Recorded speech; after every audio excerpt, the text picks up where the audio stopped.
So at the time of this recording, I've hired over 120 video editors. So I clearly know the worst ways to hire them and the best ways to hire them. And that's exactly what we're going to break down here in this video, is just cut through all the noise, give you the best way to hire a video editor. It all comes down to, first and foremost, the deliverables of each party. For the first party, meaning your video editor, the video editor should be responsible for output and ownership.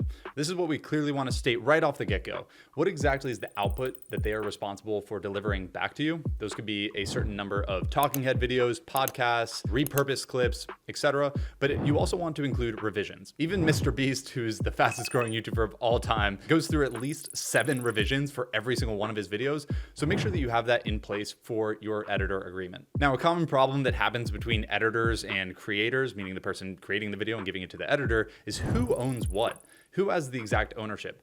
Right off the get-go, make sure that the ownership is clearly stated for both yourself and the editor. Who owns the assets? Who owns the raw files? Who owns the final videos? I would just make the ownership directly towards the creator, so technically the editor doesn't own anything. Give yourself all of the ownership. It just makes it very clear for everyone. Next, your deliverables. An editor can only deliver content back to you if you are actually inputting the right amount of content for them to work with. So this is where you can be as strict or as flexible as you want. I personally don't like to be as strict to say, I will always give you this amount of talking head videos. I will give you this amount of podcasts. I do hit my base and my expectation just so my content team understands what to expect, but I like to keep the agreement a little bit more flexible than that. For example, I make my editors' deliverables based on the input that I give them. We call it a social media package. So typically on a weekly basis, I shoot 2 talking head videos. For each of those talking heads, I will have my editor create 1 social media package, basically taking the talking head long form video like this, a minimum of 3 short form videos, 2 thumbnails so that we can A/B test which one people are actually going to click on, and lastly, 6 stories. This type of clarity allows both people to understand, when I give you this type of footage, you create this. Next, let's talk about turnaround time. This is so damn important. You see, there's a lot of editors who are really fast editors. And then there's a lot of editors who are really high quality editors, meaning their edits are just so badass.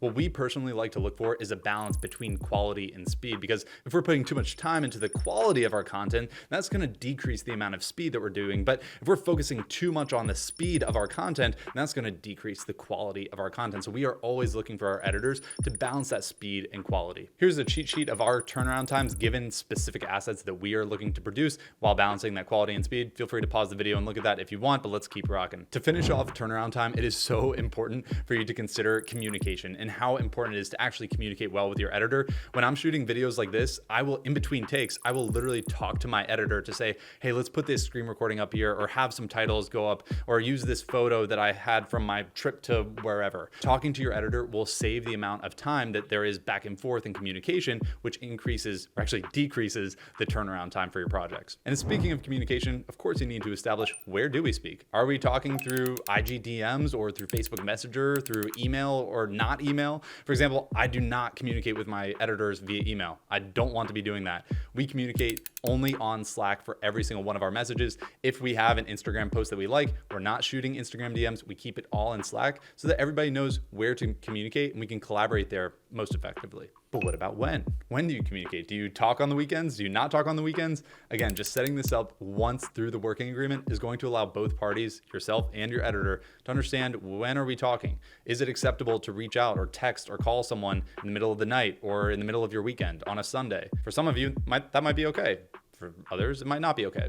Just clearly listed in the agreement. The last 2 parts that I like to add with communication is how we treat each other when we are communicating, as well as how we talk about each other to others, aka a confidentiality agreement, because there are certainly some projects that I do not want my editor talking about elsewhere. There's secret things that we are working on, not just public content, but internal, private content that should not be discussed anywhere else. Having that confidentiality agreement is very important to just, again, clearly establish right off the get-go. So for any type of project, you understand that you can really trust your editor with that. And not to mention the respect aspect. How we treat each other, just putting that in the agreement so that it's a non-negotiable, this is how we treat each other with respect and whatever kind of verbiage you want to add.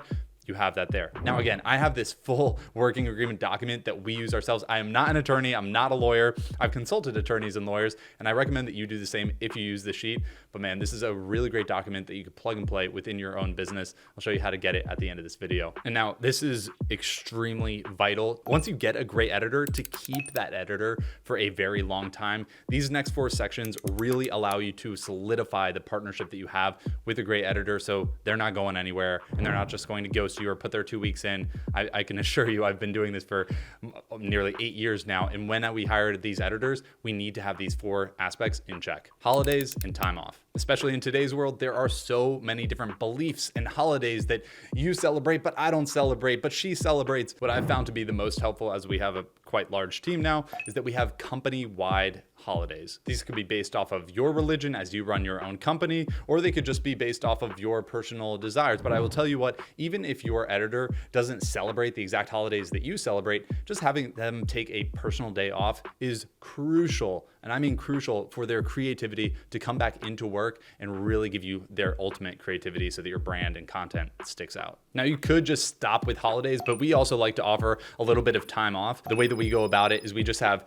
2 days off a month. They can pick any day. They could be consecutive days or just randomly here or there. They can take off 1 full business week, 5 days, on a quarterly basis. And then on an annual basis, we look at taking off the company-wide holidays, as I mentioned. Now, some of you entrepreneurs, I need you to look in my eyes right now. I know that you are probably similar to me, where you're like, listen, I don't want them to take so much time off. That means that they're not creating the content. I will assure you that giving those creatives the time off allows them to come back into work and just perform so much better. How it is so much better when you can have an editor who's super creative give you a project that just blows your mind. And that's not going to happen every single time you have a video sent back to you, but you're going to increase the amount of times that happens when you actually give them that time off so that they can unplug. And when they plug back in, they're plugging back in with the right amount of energy and focus that you ultimately need. These next 2 sections, I'm going to kind of fly through so that we can hit the last point with a little more oomph.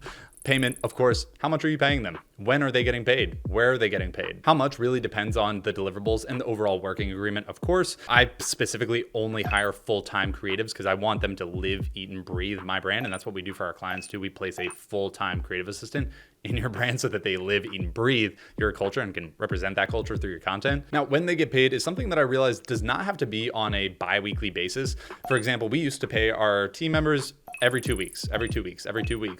But then we realized that we could actually pay off our team members on a monthly basis. And just so you know, creatives are totally down for that, especially when they're working full time for you. It allows them to really feel like they have a secure position inside of your company. And not to mention, it decreases the amount of transfer fees that you have when you are sending payments to your team members. Legality wise, you need to ensure that they are either established as a 1099 or a W-2. Just make sure that you have that in writing. And of course, the one topic that nobody wants to talk about, but you got to talk about, especially with a working agreement, is having some type of termination. Now, we always like to give a professional courtesy of at least 2 weeks so that we're not just leaving someone high and dry. And you should consider that for this working agreement too, whether it's you giving your editor 2 weeks notice or them giving you 2 weeks notice. It's the old golden rule. How would you like to be treated? You should treat them the same. But I will say, when it comes to termination, this is one thing that's really important. What about the pending projects? What if you don't plan to work with them next month, but there's still some projects left in the queue that they're currently editing, whether it's a new project or revisions that are being made? This really comes down to your overall deliverables. What exactly are you giving them? And what are they giving you in return, given this certain turnaround times? But I'll tell you what, having this pending project section here in this agreement, again, just leaves no stone unturned. So if you unfortunately get to that point,